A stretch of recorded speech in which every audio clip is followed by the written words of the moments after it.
2022 সালে মেট্রোপলিটনের বুকে একটি অস্থায়ী কার্যালয় করেছিল তৃণমূল কংগ্রেস, যার নাম ছিল তৃণমূল ভবন।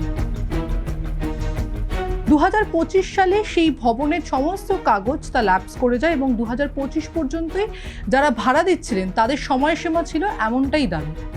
মডার্ন ডেকোরেটিং তারা ইতিমধ্যে তৃণমূল ভবন সেই তৃণমূল ভবনে পৌঁছে গিয়েছিলেন এবং তারপরে বাড়ি খালি করে দেওয়ার জন্য একাধিকবার জানিয়েছেন। তারপরেও বাড়ি খালি হচ্ছে না কেন, আমি সরাসরি কথা বলবো। আমার সঙ্গে রয়েছেন অমিত সাহা। আপনারা আজকে গিয়েছিলেন এবং সেখানে গিয়ে কি দেখলেন, বাড়ির অবস্থা, কেনই বা আপনারা এখন ফেরত চাইছেন আপনাদের বাড়িটা? দেখুন, আপনাকে বলি, আমাদের প্রপার্টিটা আগে একটা হোটেল ছিল। সেই হোটেলটা আমরা চালিয়েছি 2019-এ করেছিলাম। সেই হোটেলটা আমাদের 2021 নাগাদ কোভিড আসাকালীন, জানেন সবারই যা অবস্থা হয়েছিল, বন্ধ হয়ে যায়। তারপরে আমরা প্রপার্টিটা 2022-এ ভাড়ায় দিয়েছিলাম। ভাড়ায় দেওয়ার পরে ওরা 1 বছরের প্রথমে 23 অবধি ছিল, তারপরে সেটা ওরা বলেছিল আমাদের এখনও রেডি হয়নি, তখন ওরা 2025 অবধি ওরা আমাদের ভাড়াটা নিয়েছিল, এক্সটেন্ড করেছিল। তারপরে 2025-এ বলি যে আমাদের বাড়িটা দিয়ে দিলে ভালো হয়, so that we can use it. আমরা অন্য কোনো আমাদের নিজেদের পার্সোনাল কাজে আমরা যাতে ওটা ইউজ করতে পারি। অনেকেই বলছেন যে পালা বদলের পর আপনাদের এই যে ছেড়ে দেওয়ার যে আপনারা যে রিকোয়েস্ট করছেন বা অনুরোধ করছেন ভার্বালি, সেটা বেড়ে গেছে। এটা কি সত্যি? না, একদমই না। আমাদের বাড়িটা আমরা কিছুদিন আগেও আপনাদের বলেছিলাম যে মানে ওটা ছেড়ে দেওয়ার জন্য, কিন্তু তারপরে যেটা হলো তখন আমরা মানে এখন কিছুদিন ধরে আমরা কারোর সাথে কোনো যোগাযোগ করতে পারছি না। তারপর আমি আর আমার বাবা আজকে সকালবেলা নিজেই বাড়িটা দেখতে যাই যে কী অবস্থা। প্রপার্টিটা তো আমার, আর প্রপার্টিটা আমার। তখন আমার বাড়িটা দেখে আমার নিজের খুব দুঃখ লাগে যে বাড়িটার কোনো রক্ষণাবেক্ষণ নেই।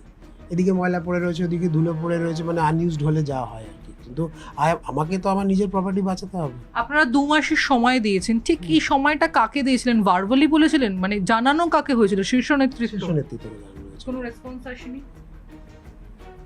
এখন হচ্ছে আসে। তাহলে এখন কি ভাবছেন যখন কোনো রেসপন্স আসছে না? পরবর্তী পদক্ষেপ কি হবে আপনাদের? পরবর্তী পদক্ষেপে আমরা সেটা ডিসিশন নেব, আমরা চিন্তাভাবনা করব।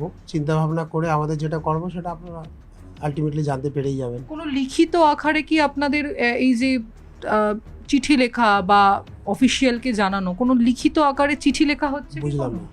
কোনো চিঠি দেওয়া হচ্ছে? কোনো না, এখনো অবধি আমরা কোনো মুভমেন্ট করিনি। আমরা মুভমেন্ট আগামী দিনে করব, definitely we will do that. ধরুন তারা এই বিল্ডিংটা না ছাড়লে তাহলে কি আইনি পদক্ষেপের কথা? ওরমই, সেটাই বলছি। সেটা আমরা চিন্তা ভাবনা করব ইন রিয়ার ফিউচার। কিন্তু আমরা চাই, মানে হাত জোর করে in a very good way আমি রিকোয়েস্ট করতে চাই যাতে আমাদের প্রপার্টিটা ওরা যত জলদি হোক ছেড়ে দিক। আপনারা কি এই ভার্বালি এর আগে তৃণমূল কংগ্রেসের শীর্ষ নেতৃত্বকে জানিয়েছেন? লিখিত আকারে তৃণমূল কংগ্রেসের শীর্ষ নেতৃত্বকে জানানোর কথা ভাবছেন? সেটা তো এবার জানাতেই হবে। চিঠি লিখেছেন? না, এখনো অবধি লিখিনি। আমরা বাড়িটা দেখতে গিয়েছিলাম যে কী অবস্থায় রয়েছে, কিন্তু বাড়িটা দেখার পরে আমার যেটা মনে হয়েছে যে তাদের ছেড়ে দেওয়াটাই ভালো। কেন, কি অবস্থা? আমরা খুবই অবস্থা ওখানে, মানে এদিকে ময়লা, ওইদিকে পড়ে রয়েছে। একটা বাড়ির মেনটেনেন্সও তো থাকে বন্ধ থাকলে। আর আমরা কিন্তু তাদের বাড়িটা দিয়েছিলাম, মানে সেইভাবেই দিয়েছিলাম দ্যাট মেনটেন হবে, কিন্তু জানি না এখন কি হয়েছে, মানে আমরা দেখে এলাম। সেই সময় কার সঙ্গে কথা বলে এই বাড়িটা দিয়েছিলেন? শীর্ষ নেতৃত্ব কার সঙ্গে? আমার মনে নেই, ওটা আমার বাবা বলতে পারবে কার সাথে হয়েছিল, আমার নিজের ঠিক মনে নেই, আমি সত্যি জানি না। এখন আপনারা কি চাইছেন, অফিসিয়ালি বা লিগালি কোন দিকে এগোতে চান? আমরা চাই আমাদের বাড়িটা ওনারা সুষ্ঠুভাবে ছেড়ে দিতে চাই। আমরা ওখানে একটা কিছু ব্যবসা করতে চাই, কিংবা ইন রেয়ার ফিউচার আমরা কিছু একটা করতে চাই। সেই জন্য আমরা হাত জোর করে বলতে চাই, যেহেতু আমাদের এগ্রিমেন্ট শেষ হয়ে গেছে, ওনারা আমার বাড়িটা ছেড়ে দিলে ভালো হয়। আর আইনি পদক্ষেপ আগে দেখি কি হয়। তারপরে 2 মাস তো সময় দিয়েছিলেন, তারপরও তো কোনো রেসপন্স আসছে না। তাহলে কতদিন আপনারা এই অপেক্ষায় থাকবেন? দেখি, এবার আমরা ডিসিশন নেব, আমরা একটা কিছু চিন্তা করব। এবার আমরা চিন্তা করব। একদমই আমরা অমিত শাহের সঙ্গে কথা বললাম, তিনি বলছিলেন যে 2 মাস সময় দেওয়া হয়েছে এবং তার মধ্যে শীর্ষ নেতৃত্বের তরফে কোনো ধরনের রেসপন্স করা হয়নি। এই রেসপন্স না আসতে থাকলে তারা কিন্তু আইনি পদক্ষেপের দিকে এগোবে এবং পরবর্তীতে আইনি পদক্ষেপ দিয়েই তাদের যে বাড়ি, সেই বাড়ি ফাঁকা করে তাদের নিজেদের কাছে আনার চেষ্টা করবেন।